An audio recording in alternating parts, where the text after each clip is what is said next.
Brother Butch, pakiramdam ko, paiksi ng paiksi itong kinatatayuan ko dito, ha. Baka mamaya, doon ako sa kabila. Ano bang kabila nito, Brother Butch? Sinihan. Makapanood nga ng Ant-Man. Napanood niyo ba yung Ant-Man? Ano sa Tagalog yon? Ang langgam na mama. Maganda raw eh. Kamusta kayo? Ang ganda ng panahon, ano? Pero hinihika ako eh. Kasi taon-taon meron akong hika na dumadalaw. Kaya siguro kailangan magpahinga. Pero tatapusin ko to. Pag-pray nyo ako na matapos ko to. Ang ating pinag-uusapan ngayon ay ang part 2. Baka may part 3 pa ng gagawin sa gitna ng pagtalikod ng marami. Ito yung tinatawag na apostasy na sabi natin ng mga unang pagtuturo, kauna-unahang sinabi sa Bible sa pamamagitan ng prophecy ni Enoch na mangyayari. Ikaw kaya, sa tingin mo, tatalikod ka sa pananampalataya? Sinasabi natin, hindi, di ba? Pero ang sinasabi sa Bible, marami ang tatalikod. Maraming dahilan, meron siguro yung iba, hindi gusto yung katuruan, kaya naghahanap sila ng katuruan na naaangkop sa kanilang pagnanais. Meron din naman, napapasama sa maling mga tagapagturo. At ito yung topic nung pinag-aaralan natin. Yung mga maling tagapagturo. At ang gagawin natin bilang mananampalataya upang sila ay kilalanin at paanong sila iwasan at kung bibigyan ng kautusan, paano sila sagipin. May kilala ka ba na miyembro ng isang kulto? Alam mo ba kung ano yung kulto? Ang klasikong paliwanag kung ano yung kulto, anumang religion na ang kanilang Christology o kung sino si Jesus ay mali. Sa kanila si Jesus ay isa lamang tao o propeta. Tulad ng INC. Ayun, ang laki ng simbahan. Ano yung INC? JW. JW.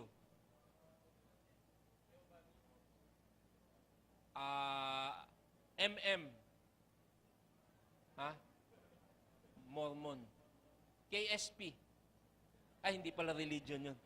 Pero marami dito KSP. Tama, yung mga na-mention natin na yon, yung kanilang paniniwala kay Kristo ay mali. Kaya buksan po natin ang ating mga Biblia. Ito yung tanging aklat sa buong Biblia na nakatuon sa pagtuturo kung paano makaiwas sa katuroang mali. No?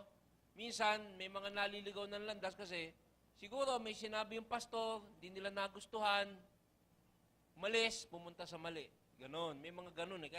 Kahit umalis kayo sa grace, pipiliin nyo yung inyong pupuntahan kasi naglipa na ang maling katuruan. At ang ating batayan ng malitama ay hindi ang galing ng pastor o ang kanyang tikas.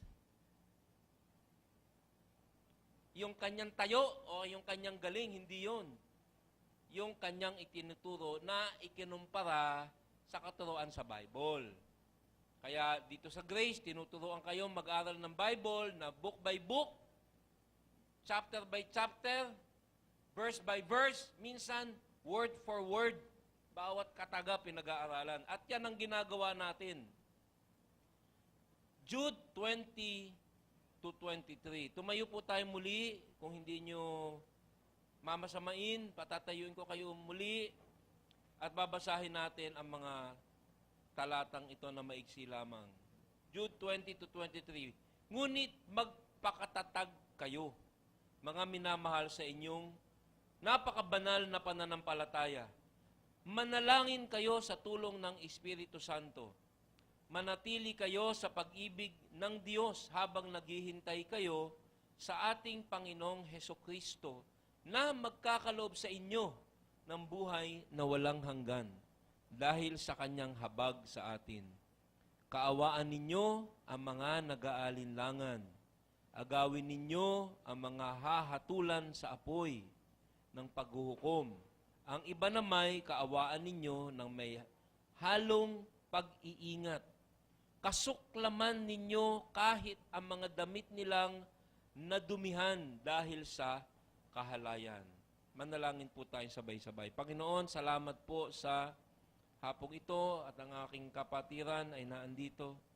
Kahit kami po ay maliit na simbahan lamang, sana kami inyong tulungan na maging tapat at maging kaaya-aya sa inyong paningin. Buksan mo po ang aming puso at isip, wala sanang antukin o maggala ang isip upang matutuhan ang napaka-importanting mensahe mula sa iyong kapatid na si Jude. Salamat po, Panginoong Hesus, sa inyong pagmamahal sa amin. Kayo na po ang bahala sa aming pagsamba sa inyo at sa aming pangunawa. Salamat, Panginoon, sa pangalan ni Jesus. Amen. Makakaupo na po tayo. Dito sa ating pinag-aaralan, medyo binagalang ko na konti. Mabagal na nga tayo, 3.5 taon sa Matthew, binagalang ko pa. Kasi may mga katuruan sa Bible na hindi mo dapat bilisan. No? Nung pong nililigawan ko yung misis ko, ay nasa labas eh. Hinihika din eh. Kaya ngayon, lagi ko sa... Kasi ayaw niya ni misis, ayaw niya binabanggit ko siya sa sermon ko. Kaya pag nandito yan, iniiwasan ko. Wala siya, doon siya sa labas. Kaya babanggitin ko siya. Nung nililigawan ko po yan, nandun ako sa malayong barangay ng Chicago. Sinusulatan ako niyan. Pag sinulatan niya ako, hindi ko minamadali. Binabasa kong pagkabagal-bagal at bawat isang sentence, tumitigil ako, ninanamnam ko yung kanyang sulat sa akin at inaamoy ko. Kasi winiwisikan niya nung pabango niya eh. Tapos babasahin ko uli. Pagkabasa ko, babasahin ko uli. Bakit? Kasi mahal na mahal ko siya. Ayan. Kaya ang Bible, pag importante, ganun din, binabagalan din natin. Itong pinag-aaralan natin ay napaka-critical sa iyong buhay bilang Kristiyano. Kasi ang daming religion ngayon, ang tawag nila Church of Christ, maraming Church of Christ of the Latter Day, pero ang kanilang katuruan ay nakamamatay. No? So yun yung pinagtutuunan dito. Pero sa dami ng maling katuruan, tulad ng sinabi ko noon, ang talagang pinakamalala sa kanilang ginagawa ay hindi pa nga yung kanilang maling turo. Tulad ng Mormon, tinuturo niyan na nagsimula ang lahat nung si Jesus at ang kapatid niyang si Satanas. Yan po ang katuruan nila eh.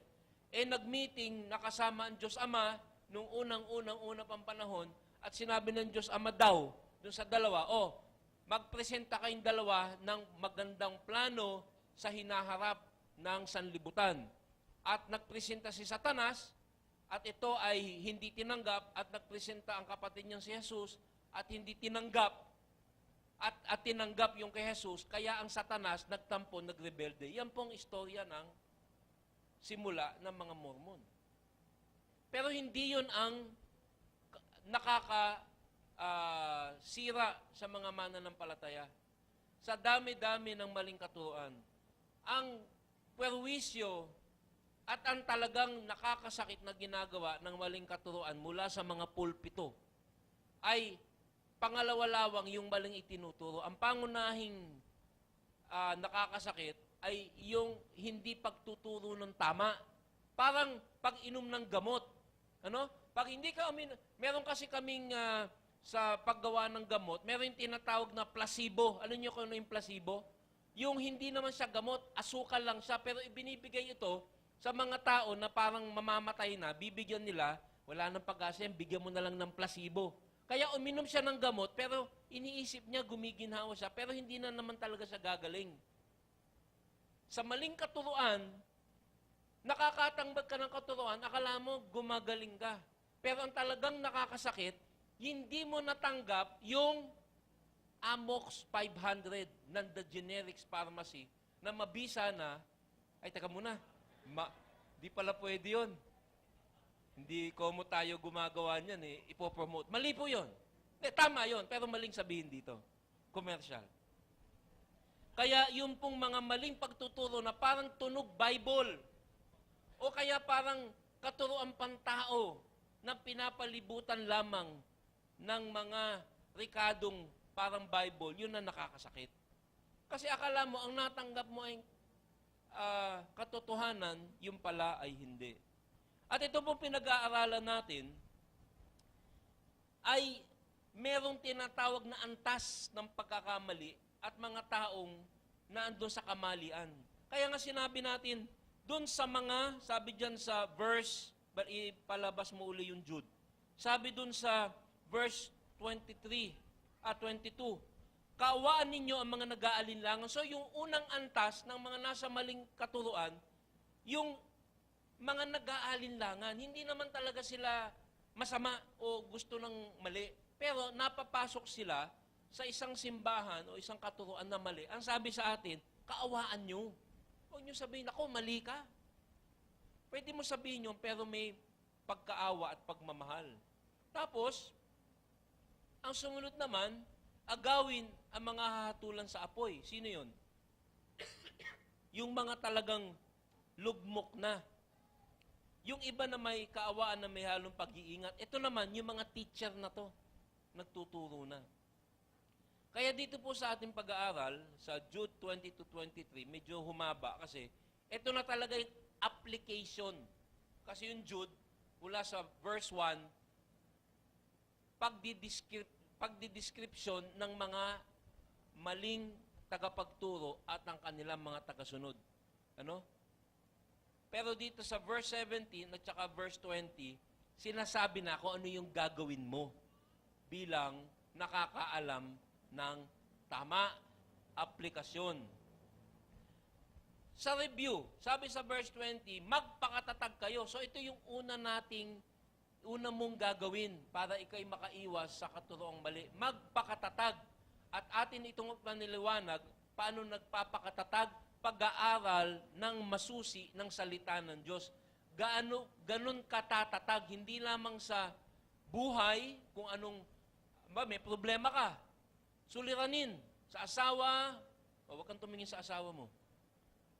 O kaya sa anak, sa kaperahan, magiging matatag ka pag alam mo ang salita ng Diyos. No? Kasi alam mo ang magiging tamang tugon na naaayon sa Panginoon.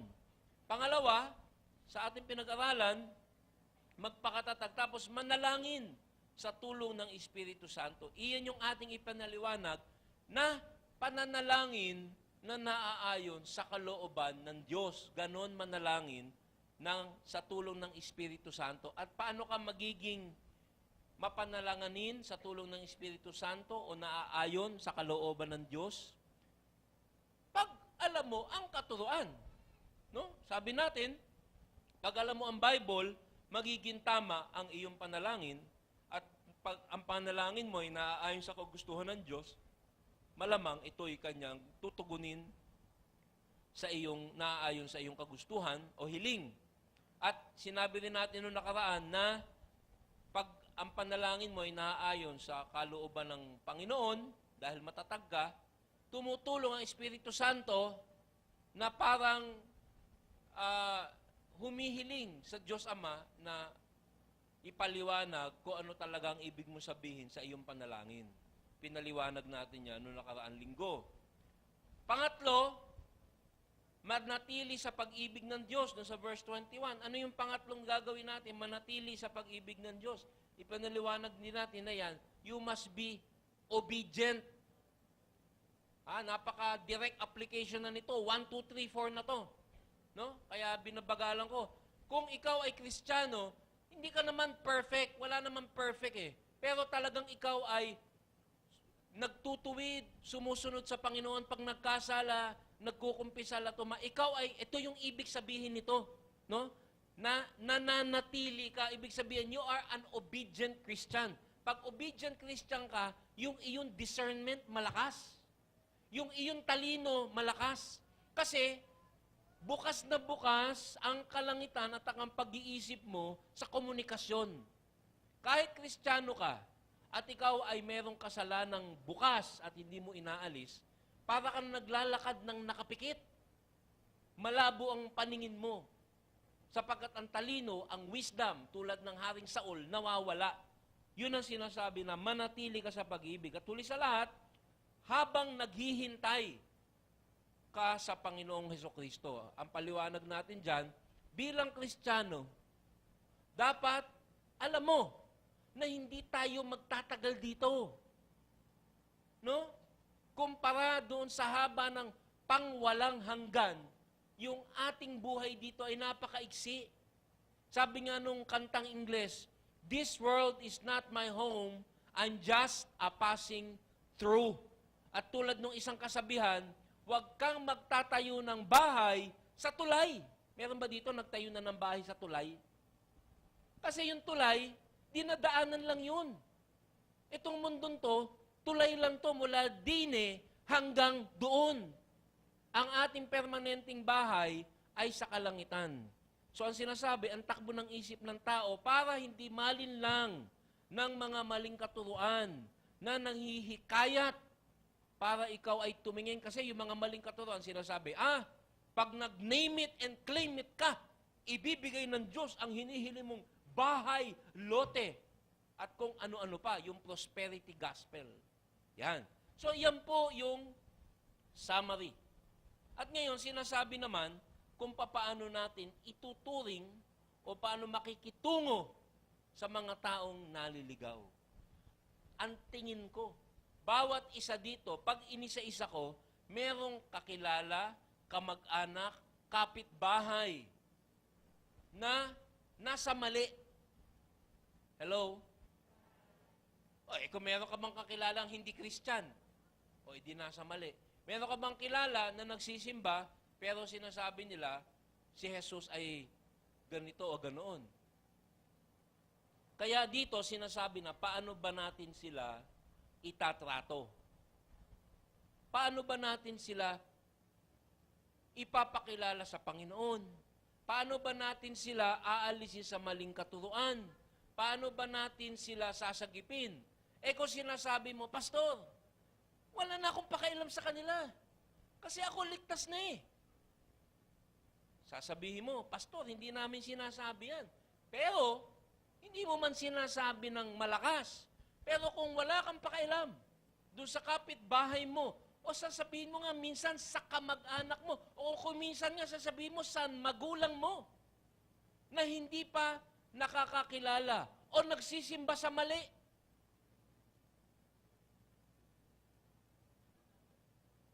Wala ako sinasabi. Parang ganito yan. Pag ikaw ay naglalakad sa isang kalyeng madilim, at bigla, sa gabi, madilim di gabi. At nakita mo may mga natutulog sa isang bahay na biglang nagliyab. Meron ka obligasyon na puntahan yung bahay at sila'y kisingin. Pag sinabi mong, wala na akong pakailam dyan, nagmamadali ako eh. Anong tawag sa'yo? Ang tawag sa ganun? Nasunog yung mga tao, ikaw lang ang nakakita. Pinabayaan mong sila ay manatili sa kanilang pagkakahimbing. Anong tawag sa'yo? Anong una? Walang tawag, ano? Pero ako pumapasok sa isip ko, kriminal eh. Kasi, hindi mo, pag nakita mo nasusunog ang isang bahay, meron kang moral obligation to warn. Ito, sinasabi dito, masusunog, hindi dun sa bahay. Sa impyerno. Kaya ito pong aral na to, mahirap ituro. Kung hindi po tayo nag-aaral ng verse by verse, hindi ko ituturo eh. Kasi pati ako sa puli. Minsan wala na akong pakailam eh. Hindi ko na iniisip yung mga nakapalit. Kayo na lang ang iniisip ko. Yung nasa kongregasyon at mga kapatid. Pero dito ang sinasabi, agawin ninyo ang mga hahatulan sa apoy. Maliwanag ba yun? Sabi, yung iba, kaawaan. Yung iba, agawin sa mga hatulan sa apoy. Sabi, nung binasa ko to, kausap ko yung mga elders, ano ibig sabihin nun?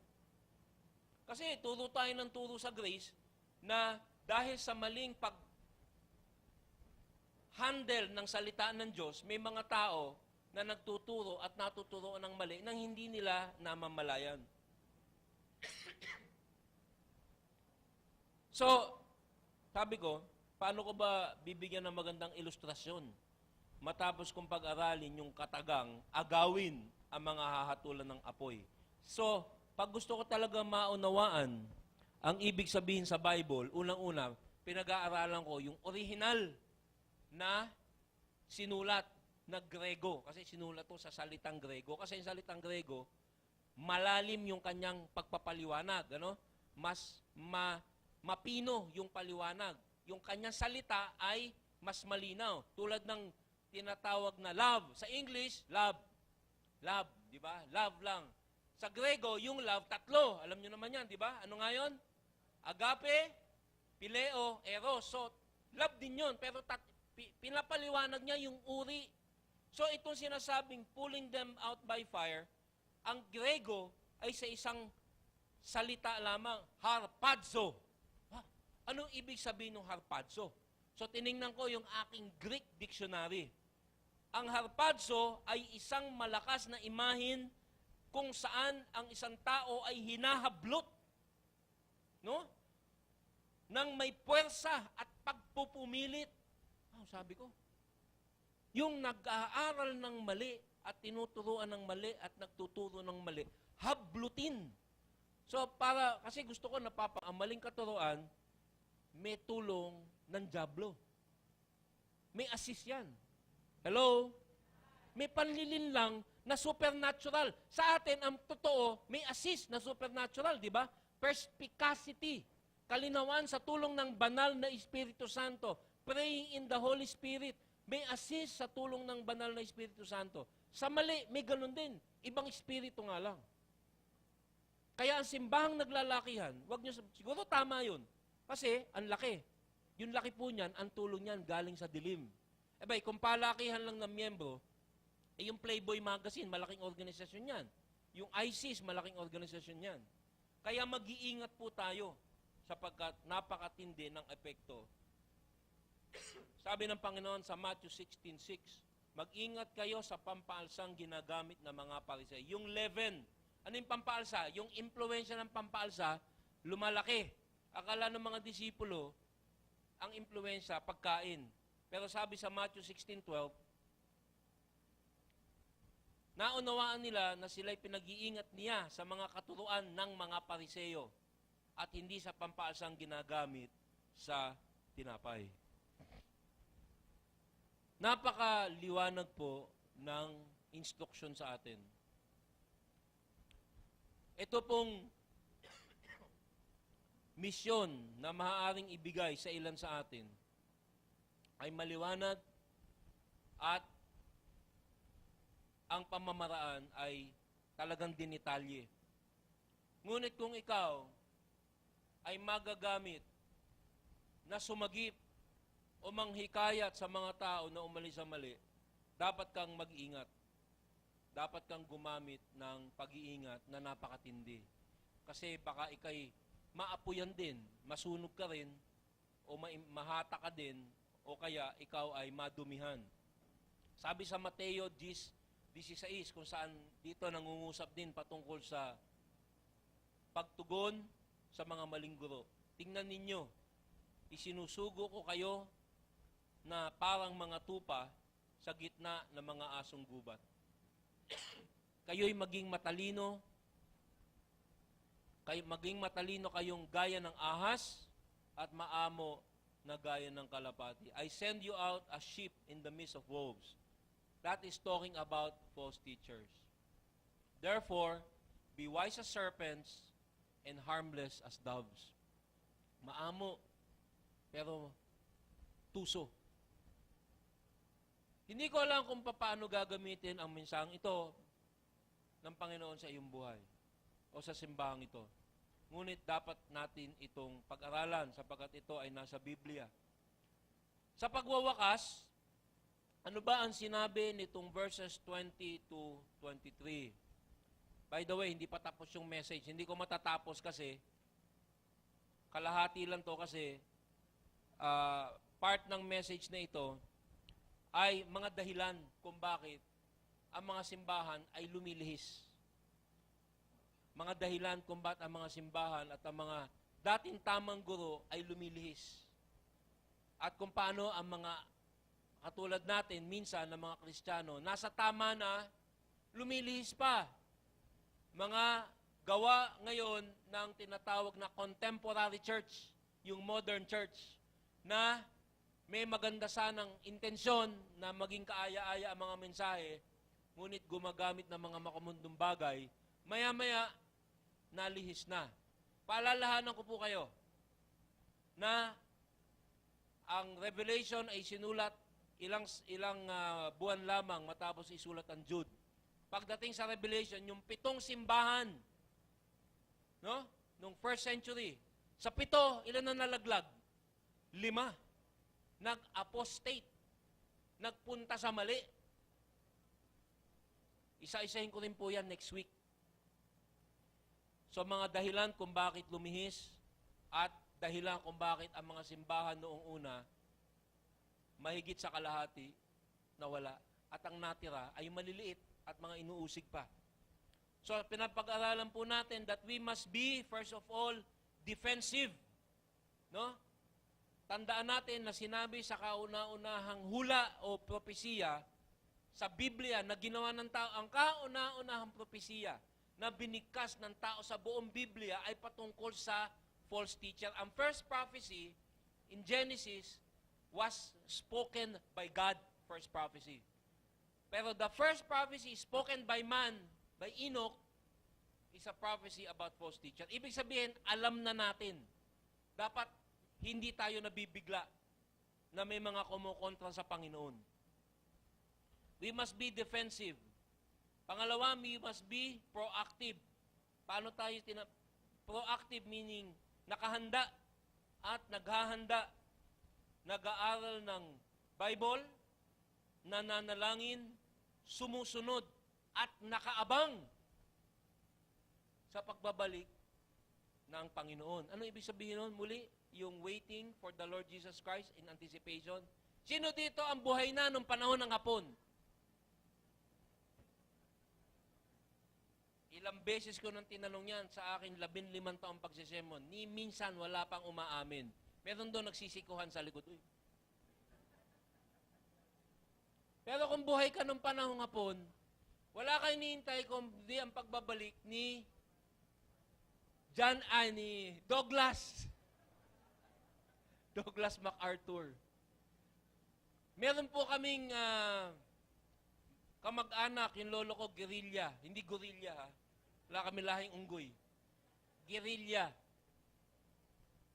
Hindi makapag-intay yung ibang Pilipino sa pagbabalik ni MacArthur. I shall return. Naging buhay na kayo, alam nyo eh. Sabi ko na eh, mahirap magpaamin din eh.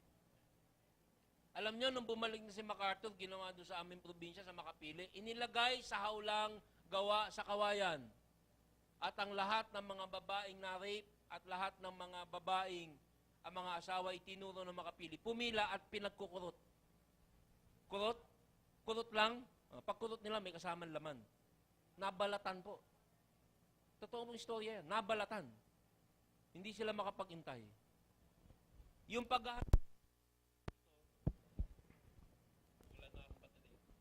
ay, isang pamamaraan ng pagiging handa. At huli sa lahat, we must be defensive, we must be proactive and preparing, and lastly, we must be on the offensive. Ito po yung sermon ngayon. Nakahanda. Kasi paglabas mo dyan, baka may lumapit sa'yo. Ano ba yung tinuturo nyo dyan? Yun na yun. O kaya, pag uwi mo, sasabihin sa'yo nung nanay mo, tatay mo, uncle mo, ano ba yung tinuturo nyo sa grace? Iba ba yan sa aming simbahan? Yun na yun. Dapat nakahanda ka, dapat maamo ka, huwag kang pabigla-bigla.